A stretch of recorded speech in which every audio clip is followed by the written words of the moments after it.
Hello everyone, कैसे हैं आप लोग। आई होप सब अच्छे ही होंगे। तो कल हमने प्लांट टिश्यू कवर किया था, आज हम करेंगे एनिमल टिश्यू कवर कि एनिमल टिश्यू क्या होते हैं। हम आज सभी कुछ एनिमल टिश्यू के बारे में पढ़ेंगे और उनके बारे में मैं नोट्स भी जो है उसके डिस्क्रिप्शन में दे दूंगी, तो आप लोग उसको जो है अच्छे से नोट कर सकते हैं और पढ़ सकते हैं। तो चलिए स्टार्ट करते हैं। टिश्यू टिश्यू क्या होते हैं, यानी कि ऊतक क्या होते हैं। किसी जीव के शरीर में कोशिकाओं के समूह को ऊतक कहते हैं, जिनकी उत्पत्ति एक समान हो तथा वे एक विशेष कार्य करते हों। यानी कि बहुत सारी सेल्स मिलकर जब कोई एक विशेष कार्य करती हैं तो वो क्या होता है, जैसे बहुत सारी ईंट मिलकर एक मकान बनाती हैं, एक पूरा मकान का ढांचा बनाती हैं या एक रूम बनाती हैं, वैसे ही बहुत सारी कोशिकाएं मिलकर, अनेक कोशिकाएं मिलकर क्या बनाती हैं, ऊतक बनाती हैं। अधिकांशतः ऊतक का आकार एवं आकृति एक समान होती है, परंतु कभी कभी कुछ ऊतकों के आकार एवं आकृति में असमानता पाई जाती है, किंतु उनकी उत्पत्ति एवं कार्य समान होती है। कोशिकाएं मिलकर ऊतक का निर्माण करती हैं। ऊतक की समान संरचना और कार्य होते हैं। अब हम देखेंगे कि जंतु ऊतक क्या होते हैं। जंतु ऊतक मुख्यतः 4 प्रकार के होते हैं। सबसे पहले उपकला ऊतक, जिसे इंग्लिश में एपिथेलियल टिश्यू बोला जाता है। क्या बोला जाता है? Epithelial tissue. दूसरा होता है संयोजी ऊतक। संयोजी ऊतक को इंग्लिश में बोलेंगे कनेक्टिव टिश्यू। तीसरा होता है पेशी ऊतक, जिसे बोलते हैं मस्कुलर टिश्यू, यानी कि हमारी जो भी मसल्स होती हैं उनके टिश्यू। अगला होता है तंत्रिका ऊतक, यानी कि नर्वस टिश्यू। जितनी भी हमारी नर्व सेल्स हैं हमारी बॉडी के अंदर, जितनी भी ये नसें होती हैं जो उनको बनाने वाले टिश्यू होते हैं, उनको बोलते हैं नर्वस टिश्यू। अब हम सबसे पहला जो है कवर करेंगे कि उपकला ऊतक यानी कि एपिथेलियल टिश्यू क्या होते हैं। तो एपिथेलियल टिश्यू ये ऊतक शरीर को बाहर से ढकता है तथा समस्त खोखले अंगों को भीतर से भी ढकता है। रुधिर वाहिनियों के भीतर ऐसा ही ऊतक है जिसे अंतःस्तर ऊतक कहते हैं। उपकला का मुख्य कार्य रक्षण, शोषण एवं स्त्राव का है। उपकला के निम्न प्रकार हैं। नंबर 1 साधारण, नंबर 2 स्तंभकार ऊतक, उपकला ऊतक, रोमश उपकला ऊतक, स्तरित उपकला ऊतक, रंजक कणिक उपकला ऊतक। तो हम देखेंगे कि ये ऊतक जो होते हैं वो क्या क्या काम करते हैं। तो सबसे पहला जो ऊतक होता है यानी कि शल्की उपकला ऊतक, यानी कि स्क्वामस एपिथेलियम। ये शल्की उपकला कोशिकाएं दिखने में चपटी और चादर जैसी होती हैं। दूसरा होता है कुबोइडियल एपिथेलियल टिश्यू। तो ये कुबोइडियल एपिथेलियल कोशिकाएं दिखने में क्यूब जैसी होती हैं, जिसका अर्थ होता है कि उनकी चौड़ाई, ऊंचाई और गहराई समान हो। अगला है स्तंभकार उपकला ऊतक। तो स्तंभकार उपकला ऊतक कोशिकाएं दिखने में स्तंभ जैसी होती हैं, जिसका अर्थ है कि वे चौड़ी होने की तुलना में अधिक लंबी भी होती हैं। अब हम दूसरा देखेंगे कि जो संयोजी ऊतक होते हैं वो क्या होते हैं। तो ये ऊतक एक अंग को दूसरे अंग से जोड़ने का काम करते हैं। संयोजी ऊतक यानी कि जो संयोजी ऊतक होते हैं, कनेक्टिव टिश्यू होते हैं, वो क्या काम करते हैं, वो अंग को एक दूसरे से जोड़ने का काम करते हैं। जैसे उंगली को हाथ से जोड़ना या नाखून को उंगली से जोड़े रखना, बालों को सर से जोड़े रखना, ये जो है संयोजी कनेक्टिव टिश्यू यानी कि कनेक्शन बनाए रखना। एक तरह से जो टिश्यू कनेक्शन बनाकर रखते हैं, यानी कि जो ऊतक कनेक्शन बनाकर रखते हैं, एक अंग को दूसरे अंग से जोड़ने का काम करते हैं, ये कनेक्टिव टिश्यू कहलाए जाते हैं। कनेक्टिव टिश्यू कितने टाइप के होते हैं? कनेक्टिव टिश्यू भी 4 टाइप के होते हैं। कौन कौन से? ब्लड टिश्यू, मतलब कि रुधिर ऊतक, अस्थि ऊतक, लस ऊतक और वसा ऊतक। रुधिर ऊतक के जो होते हैं वो लाल रुधिर कणिका तथा श्वेत रुधिर कणिका 2 भाग होते हैं। लाल रुधिर कणिका ऑक्सीजन का आदान प्रदान करती है तथा श्वेत रुधिर कणिका जो होती है वो रोगों से शरीर की रक्षा करती है। मानव की लाल रुधिर कोशिका में न्यूक्लियस नहीं रहता है। अगला है अस्थि ऊतक। अस्थि ऊतक का निर्माण अस्थिका कोशिका से, जो चूना एवं फास्फोरस से पूरित रहती है, होता है। इसकी गणना हम स्केलरस ऊतक से करेंगे।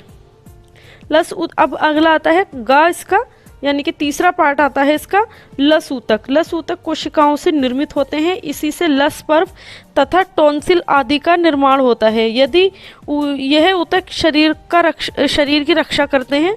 आघात तथा उपसर्ग के दौरान लस पर्व शोथ युक्त हो जाते हैं। वसा ऊतक उसके बाद आता है लस ऊतक। हाँ, लस ऊतक हमने कर लिया है। उसके बाद आता है वसा ऊतक। वसा ऊतक दो प्रकार के होते हैं, एलियोर और एसीपोड। वसा ऊतक कितने प्रकार के होते हैं? वसा ऊतक दो प्रकार के होते हैं, एरियोलर और एडिपोज।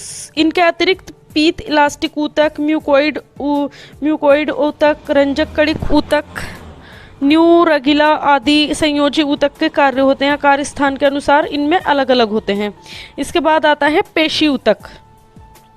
हमने पढ़ा, सबसे पहले हमने जो है संयोजी ऊतक पढ़ा, यानी कि जो एपिथेलियल टिश्यू है वो पढ़ा। उसके बाद हमने कनेक्टिव टिश्यू पढ़ा। कनेक्टिव टिश्यू के टाइप पढ़े। कितने टाइप होते हैं कनेक्टिव टिश्यू के? कनेक्टिव टिश्यू के 4 टाइप होते हैं, रुधिर ऊतक, अस्थि ऊतक, लस ऊतक, वसा ऊतक। और उसके कितने टाइप होते हैं? उसके मेनली 3 टाइप होते हैं। जो उपकला ऊतक होता है, एपिथेलियम टिश्यू होता है, उसके मेनली 3 टाइप होते हैं, जो मैंने तीनों आपको बता दिए हैं। अगला आता है पेशी ऊतक।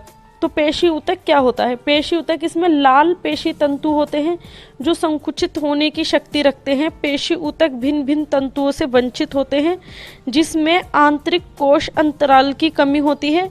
रेखांशित या ऐच्छिक, मतलब कि जो पेशी ऊतक होते हैं वो क्या होते हैं, बताती हूँ आपको, एक सेकेंड।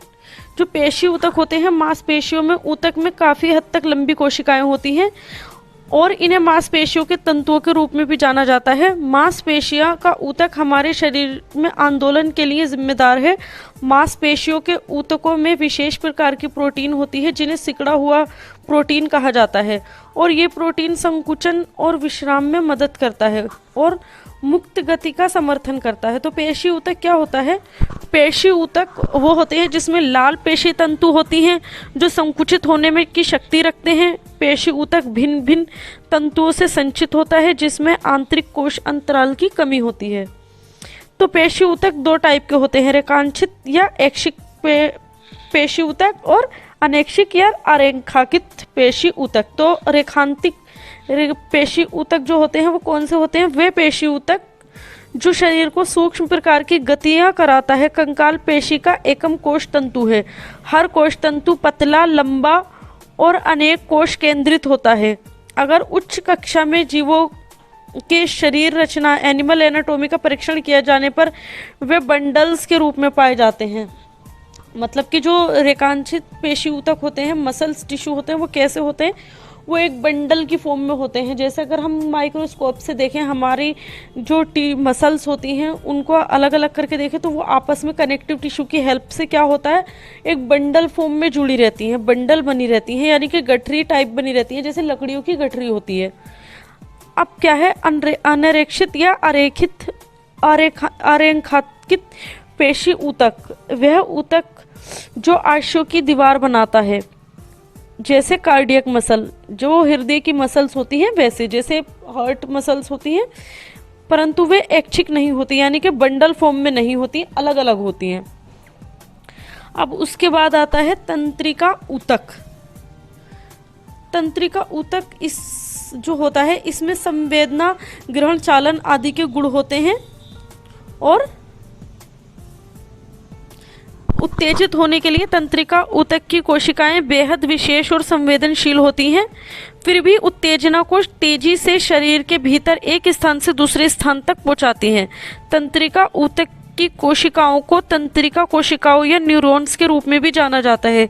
तंत्रिका आवेग हमें अपनी मांसपेशियों को स्थानांतरित करने की अनुमति देता है जब भी हम ऐसा करना चाहते हैं।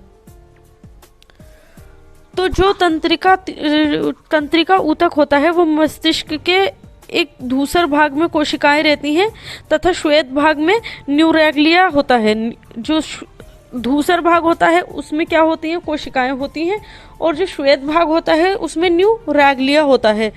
कोशिकाओं से एक्सोन तथा डेंड्रोन नाम के प्रवर्धन निकलते हैं और विभिन्न प्रकार के ऊतक मिलकर शरीर के विभिन्न अंगों यानी ऑर्गन्स का निर्माण करते हैं तथा एक प्रकार के कार्य करने वाली जो तंत्रिकाएं होती हैं वो तंत्र सिस्टम का निर्माण करती हैं।